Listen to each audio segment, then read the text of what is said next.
জয় যিশু, জয় পিতা পরমেশ্বর। আজকে আমরা রোমিওর 8 অধ্যায় বচনটি পড়ব। যিশুর দ্বারা সম্পূর্ণ পরিত্রাণ হয়। অতএব এখন যাহারা খ্রিস্ট যিশুতে আছে তাহাদের প্রতি কোনো দণ্ডাজ্ঞা নাই। কেননা খ্রিস্ট যিশুতে জীবনের আত্মার যে ব্যবস্থা তাহা আমাকে পাপের ও মৃত্যুর ব্যবস্থা হইতে মুক্ত করিয়াছে।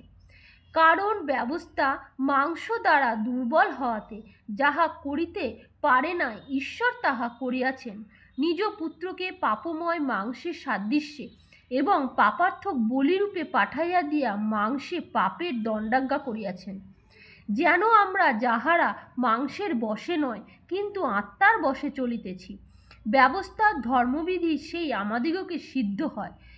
কেননা যাহারা মাংসের বশে আছে তাহারা মাংসিক বিষয় ভাবে, কিন্তু যাহারা আত্মার বশে আছে তাহারা আত্মিক বিষয় ভাবে।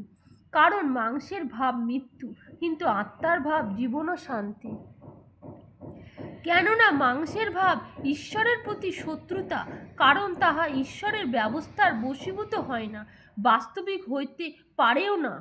আর যাহারা মাংসের অধীনে থাকে তাহারা ঈশ্বরকে সন্তুষ্ট করতে পারে না। কিন্তু তোমরা মাংসের অধীনে নও, আত্মার অধীনে রহিয়াছ, যদি বাস্তবিক ঈশ্বরের আত্মা তোমাদিগকে বাস করেন। কিন্তু খ্রিস্টের আত্মা যাহার নাই সে খ্রিস্টের নয়।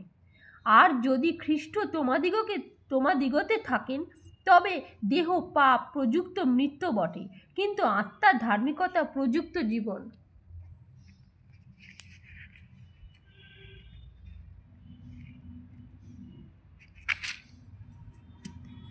আর যিনি মৃতগণের মধ্যে হইতে যিশুকে উঠাইলেন তাহার আত্মা যদি তোমাদিগকে বাস করেন, তবে যিনি মৃতগণের মধ্যে হইতে খ্রিস্ট যিশুকে উঠাইলেন তিনি তোমাদের অন্তরে বাসকারী আপন আত্মা দ্বারা তোমাদের মর্ত দেহকেও জীবিত করিবেন।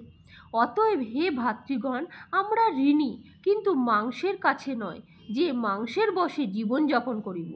কারণ যদি মাংসের বশে জীবনযাপন করো তবে তোমরা নিশ্চয় মরিবে, কিন্তু যদি আত্মাতে দেহের ক্রিয়া সকল মৃত্যুসাৎ করো তবে জীবিত থাকিবে।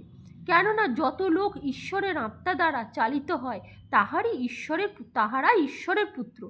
বস্তুত তোমরা দাসত্বের আত্মা পাও নাই যে আবার ভয় করিবে, কিন্তু দত্তপুত্র তার আত্মা পাইয়াছ, যে আত্মাতে আমরা আব্বা পিতা বলিয়া ডাকিয়া উঠি।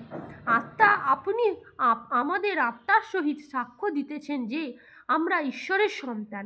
আর যখন সন্তান তখন দয়াদ ঈশ্বরের দয়াদ ও খ্রিস্টের সহায়দাদ, যদি বাস্তবিক আমরা তাহার সহিত দুঃখ ভোগ করি, যেন তাহার সহিত প্রতাপান্বিত হই। আমেন। এই ভিডিওটি লাইক ও শেয়ার করুন। আর এই চ্যানেলে পরমেশ্বরের আরও বচন শোনার জন্য প্লিজ সাবস্ক্রাইব করুন। পরমেশ্বর আপনাদেরকে আশীষ দিবেন। আর এই কমেন্ট বক্সে আমেন লিখে রিসিভ করুন। জয় যিশু মসিহ, হালেলুয়া।